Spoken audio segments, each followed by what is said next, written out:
Yo, what's good, man? Hold on, let me adjust this. Let me adjust this real quick. Oh yeah, I gotta get that sunlight in my. You know what I'm saying? Gotta get that sunlight.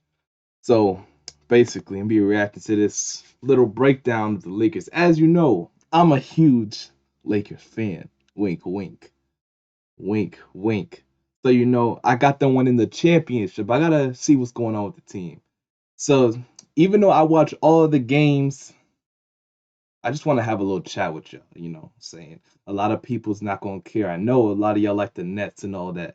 It's gonna be a little real life reaction. So let's get into this video. Our Lakers breakdown from the Toxic Sage. How great are we? I watch this guy a lot off camera, and he's pretty funny. So it's gonna be the first time I react on stream, and I'm gonna keep it 100, and so is he. I'm gonna keep it 1,000. So it might get a little toxic. I'm not even gonna hold back. So put on full screen. And I'm back with another video. Nice. Now, as your friendly neighborhood Toxic Lakers, what's good, YouTube? It's your boy TSO Sage, and I'm back with another video. Now, as your friendly neighborhood Toxic Lakers fan, I do have to address the Lakers at some point in time. And I feel like after waiting 22 games, seeing some really good wins, some really bad wins, and even worse losses, not to mention at this point it's been more than a quarter of the season, I feel like now is a really good time to talk about the direction this team is headed, some of the pros and cons of the team itself, if the team needs to make any. I could talk about it right now, but I'm gonna wait till he say it. It's a lot of things that been pissing me off. I ain't gonna lie, it's a lot of things that been making me mad about the team, about the off season move, season moves that the GM's made. Any moves during the trade deadline, and if the Los Angeles Lakers are really the title favorites that everyone makes them out to be. Oh, but Sage, you're a Lakers fan. You're gonna be biased as hell, dude. Why would I watch? Yeah, you haven't been on my channel before. It's okay, though. But to those who think I'm gonna somehow just sit here for 10, 15 minutes and size everybody on the Lakers, you're in for a surprise. Let's just leave it at that. But without further ado, if you guys like the video, don't forget to like the video. Let's get right to it. From a pure talent perspective, the Lakers have obviously improved. As much as I love Dwight McGee, and I will address... Yeah. Talent, we improved, right? We could score the ball sometimes, right? If you watch us, we could score the ball sometimes. Elite. The defense went down because we lost, Dwight Howard, strong as hell. Look how, people say Dwight Howard was a nightmare matchup, especially if he was a big man, because how strong he is. Look at him. Look at him. Oh, JaVale McGee, he's a pushover. I'm glad we got rid of him. He's sloppy. The man has no coordination, no type of I don't even know, bro. Like, if you watch him play, you know what I'm talking about. That man does not have any thumbs, or he has two left feet. He doesn't know what he's doing. He doesn't have any post moves. He doesn't have any move. He's not really consistent. If he gets a board, it'll be lucky type shit. Like, it'll bounce his way and he'll grab it. I'm glad we got rid of him, though. I ain't gonna lie. Address them later. But Dwight Howard, he was a problem. He was a problem. I don't know why he didn't start. He was the issue, especially in that Nugget series. During this video, their combined talent doesn't even come near two former Six-Man of the Year candidates. But in addition to the new additions, majority of the players who are already on the roster are just simply playing better. KCP can't miss a three. Alex Caruso. I ain't gonna lie, KC3, yes sir. He was in a slump lately, but he picked it up. I mess with it. Caruso, you already know I mess with Caruso, man. Nice. Maybe, oh my God. It's just making me smile, man. Nice. Caruso can't miss a three. LeBron James is shooting 40% from three. Hell, even Kyle Kuzma Kuzma's shooting better from three. It'd be nice if he was a bit better inside dark as well, but hey, one step at a time. Hey, Kuzma's still trash. But in terms of scoring the basketball, he's a good trash. McGee and Dwight aren't even near Montrezl Harrell and Dennis Schroeder. In case you're not getting the gist by now, but compared to last season, this season LeBron James and Anthony Davis don't have to do literally everything for the team to work. They are still by far the biggest anchors of the team, and if they're not functioning well, the team will therefore follow suit. They're great players and they always will be great players, but they're human. Especially after watching some of these games, they're going to fuck it up from time to time. But it's nice to know when they do fuck it up that we're not just ruined as a team. Compared to last season's roster, which by the way, I'm going to do a lot because we, won a championship. But as good as the supporting cast of that team was, and to be honest, I think they're criminally underrated, they're not as reliable nor as potent when you compare them to the supporting cast the Lakers have today. So to quickly sum up the positive intro here, because I know all you guys want is a Toxic Sage. The fuck I gotta be mad at everything? But this Lakers team from top to bottom is far more reliable. Not only is it more talented, but it's also more versatile. And most of, if not all, the pieces fit. I would argue most, you'll see why. But to be honest, and to me personally, the only thing stopping the Lakers is the Lakers. And that directly leads me to problem number 1. Because it pains me to say it, but that can definitely be arranged. Seriously, outside of like 3 players on the roster, everybody on this team has those moments where they just start selling the fuck out of the game. And no, I'm not talking about LeBron. I could tell you who he's talking about right now. Whoever be selling the game. You know, I'm not going to put Marc Gasol in there because he doesn't even be playing in the fourth quarter. I never seen him play in the fourth quarter. It's always Montrezl Harrell in the fourth quarter playing our forward order that's center. You know what I'm saying? But with him at the 4 and AD at the 5, that's pretty unstoppable because even though Montrezl Harrell can't shoot, you could literally have him at the 5, right? But still have AD at the 5. But AD could shoot. So, you know, that's a threat. You got to be careful with that. That's a death lineup right there. But, you know, I'm pretty sure you're talking about that Wesley Matthews dude. You know, Wesley Matthews, Dennis Schroeder, as much as I say, he do be selling sometimes, but he's solid. He's the most solid picker we ever had. We had, you know, this offseason. Montrezl Harrell, he be missing wide open layups sometimes. Contact layups. He be going up with stupid stuff. You know, he be getting dumb fouls. Dennis Schroeder, he be driving. He's faster than anyone on the court. Dennis could get to the pin whenever he wants to. One-on-one, he could just blow by his defender. But that doesn't mean he's going to make the layup. I'll be seeing him drive past his defender. He has his defender beat. But sometimes, I say 6 times out of 10, he's going to blow the layup for some reason. He's not going to make the layup. You know, I give him credit. When we actually need the layup in the fourth quarter, you know, it's a close game, he'll hit the layup. But most of the times, it be easy points that he just doesn't get. He just blows. I'm like, what's going on?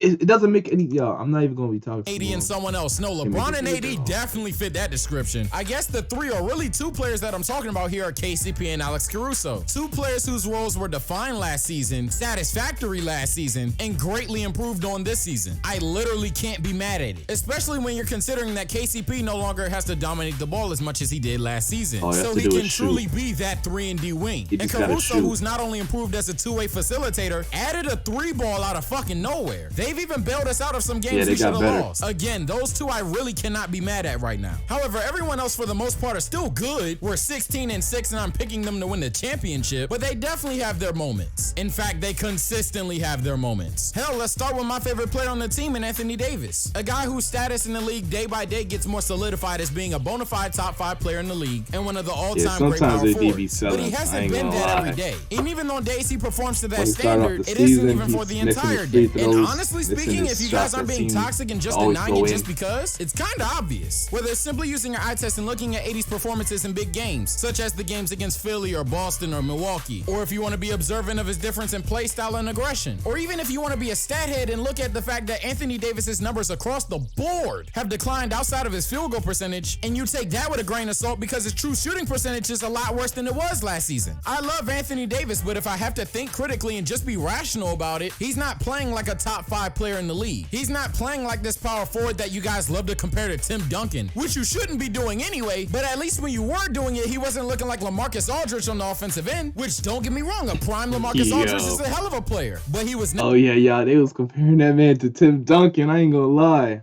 Hey, I said he could be better than Tim Duncan. I don't care. I said it. AD could be better than Tim Duncan. I don't care. He just missing the rings and the accolades, but from the eye test, definitely got it.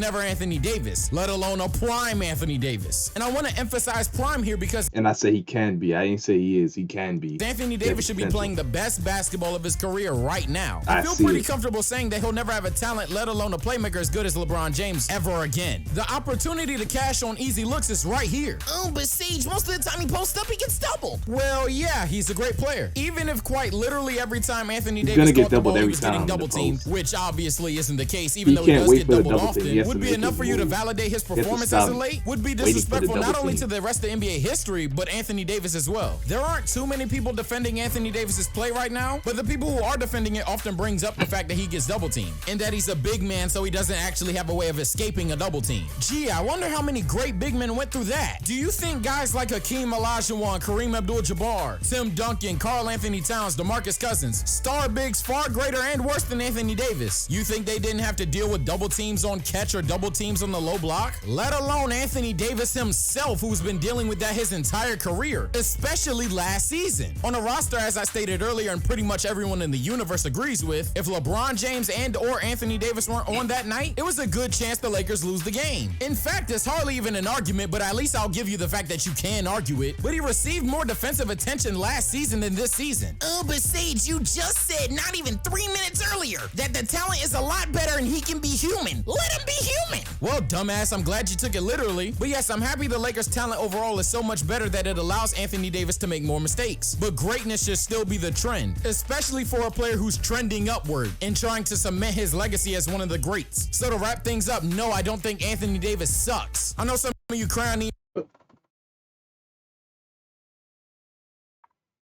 Oh, okay.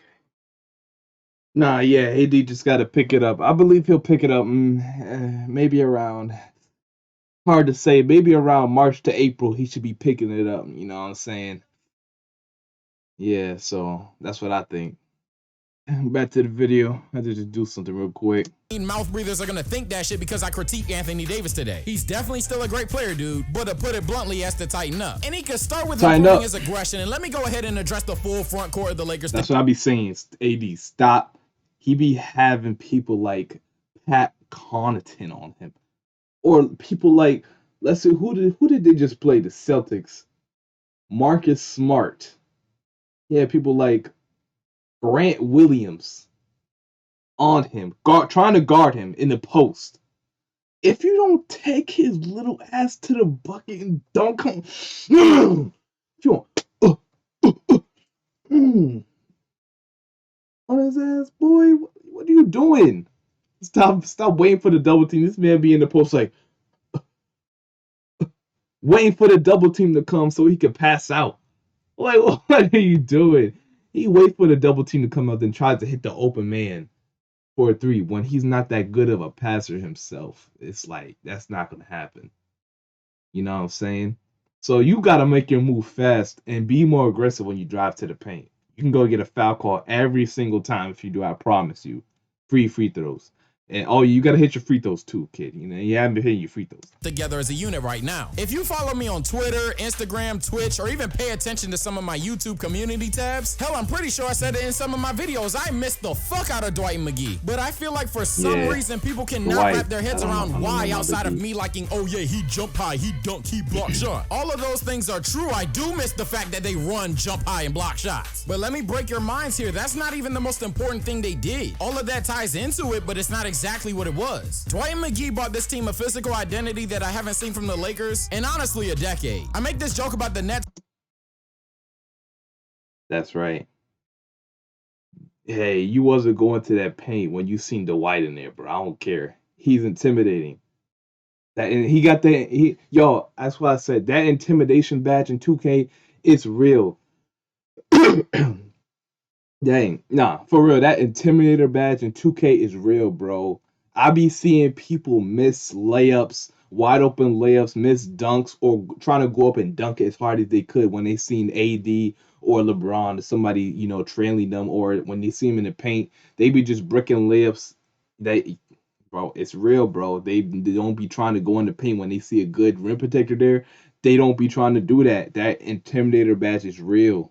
All the time, but to a lesser degree, it applies and those to the guys Lakers I just well. mentioned got it on Hall of Fame. The free throw line, the Lakers don't want to initiate contact, and I feel like their absence has a negative effect on Anthony Davis himself, but as well as the team defense altogether. What? Okay, no, Sage, fuck you. Because but as well as the team get contact, and I feel like their absence has a negative effect on Anthony Davis himself, but as well as the team defense altogether. Yeah, dude. Okay, no, Sage, fuck you. Because the Lakers are the #1 defensive team in the league. The Lakers defense overall, let alone interior defense, has been far greater than I could even imagine. Fair enough. But one, I just want to point out that because the Lakers are so much better defending the three, in an era that's all about shooting the three, it's no surprise that the defensive rating has went up. But like I said, their interior defense has not been that bad. But one thing that I cannot shake out of my psyche, and I pray that I'm wrong about, is during playoff time, if this roster stays as is, if we can't rough nobody up because we're not trying to rough anybody up, that's gonna make games a lot harder for us to win. Honestly, that goes for the offense as well, and that's why I was talking about Anthony Davis. I can't even count the amount of times that Anthony Davis did a putback on someone's head last season. I don't even remember the last time I saw that this season. Look, man, all I'm saying is if we go to the playoffs and our defense looks nothing more intimidating than a damn layup line, and the offense always ends up settling for threes, don't say Sage ain't warn you. I saw the shit coming. I really hope I'm wrong, though. One thing I know I'm right about, though, and I'm really tired of the shit. I ain't gonna lie. Marc Gasol does not belong. I ain't gonna lie. Hey. Bruh. All right. Yeah. Marc Gasol, he gotta go, bro. He gotta go. Marc Gasol, first, he's old. He's as old as LeBron, but you can't compare Marc Gasol and LeBron. Come on. Obviously, Marc Gasol is like 10 feet taller than LeBron. He's not going to be as fast. He's not built like LeBron. When I say this man cannot slide his feet, he cannot move his body worth damn. When I say I'll be watching him on the court, it looks like it genuinely hurts him. It hurts him to want to like move his body. When he has to get back or defend guards, drive into the paint, it hurts his body. It hurts when he goes that fast. I promise you, he has to go. And he can't finish no more. He can't finish at the rim with contact with people around him. He can't finish at the rim. He can't catch oops. He could pass. He could hit LeBron on occasional cuts. You know what I'm saying? He could find an open man if he receives the ball. He could do that. He could hit a three here and there, but most of the time it's not a good trade-off because he's not that efficient when it comes to shooting the ball anymore. So it's like we got a center. It's like that can't do anything. We got a center that can't dunk. We got a center that can pass, but that's really it. His interior defense is subpar, but when you account how many fouls he gets, it's not worth it. This man had 3 fouls in the first quarter when we was playing Philly. 3 fouls. No, get rid of him. On this Lakers team at all. He's very much a misfit to me. One of the best thing about this Lakers team is the fact that they can beat you in a multitude of ways. Even though we're not quite as physical, we can still score inside, much improved outside, can play at a fast tempo, a slow tempo, can run pick and rolls, isolations, and at this point, running a 3-2 on us is suicide. And that's because everyone on the team is multi-talented, led by arguably the most well-rounded player of all time in LeBron James. But in contrast to all that, you throw in Marc Gasol, a guy who I will commend his passing ability. But outside of that, he doesn't have a phenomenal post game anymore. He's not hitting enough threes, let alone shooting enough threes to be effective from beyond the arc. He's certainly not physically imposing anymore, and that definitely correlates to defense as well because my God, he can't move. There's several times it looks like niggas is laying the ball up for free on this nigga, and he's 7 feet tall. Oh, but he's so smart. He's just such a smart defender. This one's not even hard. It doesn't matter if he can't move. A smart defender? What are you talking about? All right. The man can't, like he said, bro. The man can't move his body. His body, move. I'm smart as hell. Hey, fuck it. Go play center. Big brain moves on you, right? Yeah, okay, dummy. Like, I'm sorry, bro. I'm not a fan of Mermaid Man shaking his ass on the low block, tapping circle to get 2 assists a game. When I hear you guys defend Marc Gasol and describe his game, you guys are often talking about a player like Brook Lopez. When to be honest, I'd even take Robin Lopez. Like, bro, pack this nigga Mark up, dog. And while I'm at it, hey, Mr. Whoa and Dennis, you guys aren't playing bad basketball right? Just try to get Dwayne Dedmon or go for a guy like Andre Drummond who's athletic a little bit, you know what I'm saying, who has some type of athleticism, please. right now, but for the love of God, can you be consistent in something? 1 minute it's your jump shot, the next minute it's your playmaking, the next minute it's your defense. It's always a trade-off with you guys. Dennis to a lesser degree, obviously, because Kyle Kuzma is just on a whole different level of inconsistent, but it'd be nice to know what you're gonna get from both of you guys from night in and night out. And I know what you guys are thinking, oh, no Kuzma rant. Well, I mean, nah, it's no Kuzma rant, bro. I'm not gonna lie. I'm not a believer in faking mad for views or fake. Kuzma is just what he is at this point. We already know he's not going to be a star. Well, I don't know, because we've seen flashes of it when AD doesn't play. Kuzma starts. We see it. We see it sometimes. He'll sometimes come out and drop like 27 to 30. Sometimes we'll get a high 30s game from him. So maybe if he's on a different team, we'll see how that goes. But now we're not going to be. He's not that player. All we need him to do is hit his shots, be more consistent, and that's it. That's all we ask for him.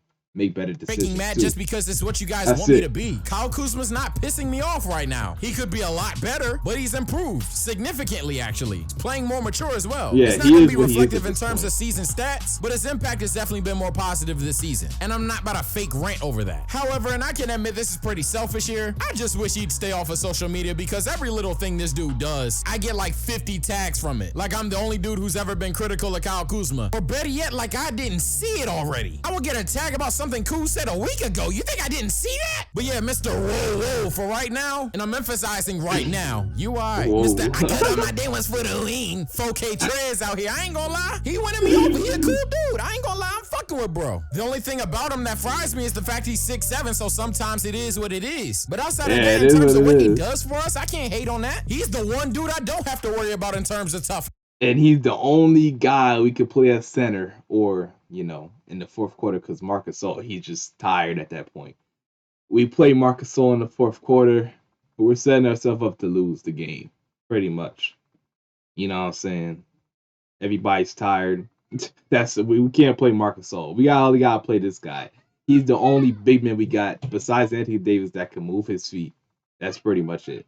He 4K Trey. But last and certainly not least, the one player that I haven't really addressed yet is LeBron James. Now, like with Anthony Davis, LeBron James can often be on cruise control. And now that I think about that, hopefully that effect on AD is because of LeBron. Which if that's the case, then pardon my judgment. Because even though Anthony Davis has yet to prove he can be on cruise control throughout the regular season and then turn it up in the playoffs, LeBron James for like the past 5 years has done that. And if he's trying to get AD to learn how to do that, then hey, I'm backing up. But the only thing about LeBron James I'm not liking is the random flurry of either turnovers or looking for fouls. Now with LeBron being physical, whining about fouls, etc., take that with a grain of salt, because again, he does turn that up in the playoffs. He's earned the right for me to not only reserve that fear, but honestly to suppress it, because I know he's gonna step up. But I don't care how chill he's been. These stretches of LeBron having like 3 turnovers in a row type shit, he's one of the greatest playmakers of all time. He knows better, bruh. Tee up on that. Holy shit, I almost forgot the most important thing about LeBron. And it's been consistent with LeBron his entire career, but with this team, it's borderline no reason it should be happening. Why does this dude keep nerfing himself? The amount of games that were headlined as LeBron James in 3 quarters, LeBron James in the...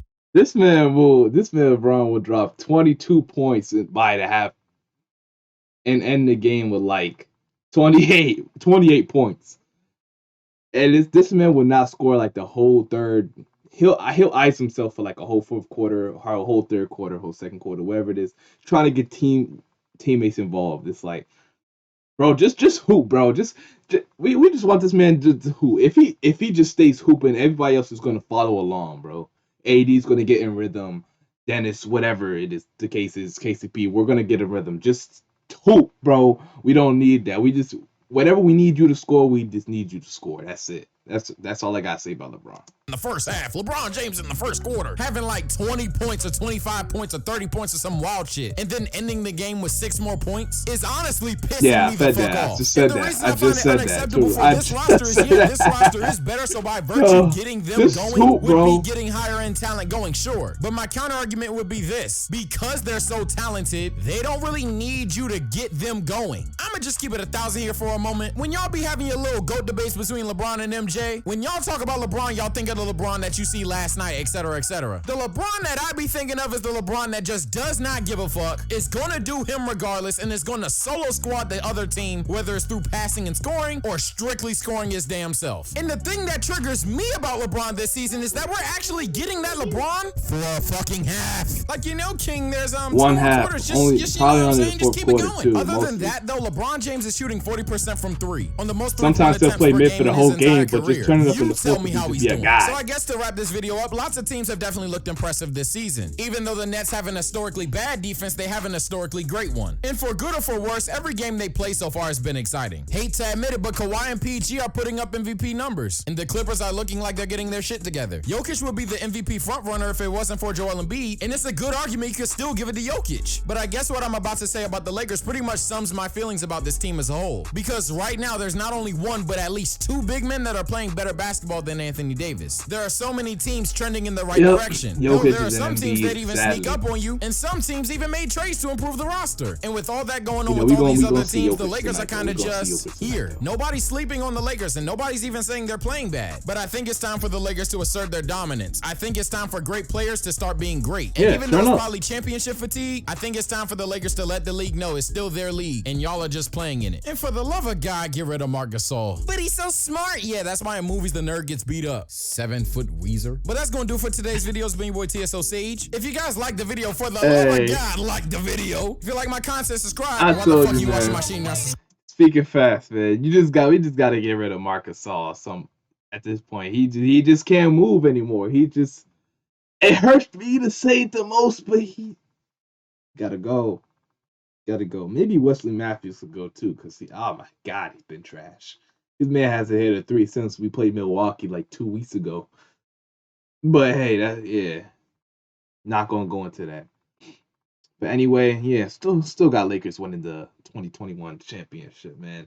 The Nets, I'm gonna watch a video on that after this, man. I don't know. The Nets not messing with us. They not messing with us, no. Even though I know they can score, they got good offense, whatever you're saying. But have you seen that Lakers playoff defense, bro? And plus, they can't play defense. Oh, yeah. Oh, yo, just wait till we play them in February. Now, it depends. Because LeBron could play good or he could play bad that game, because LeBron doesn't care about regular season games. He only cares about the playoffs. So I don't know if LeBron's going to play good or bad when we play the Nets. Whether he plays good or bad. If he plays bad, don't overreact. And I bet not see nobody talking trash, because we got that ass in the playoffs. We got that. But you know what I'm saying? Leave a like, do all that stuff. I'm going to leave this guy a like, man. Leave a like. Hey, so if you know, I'm out.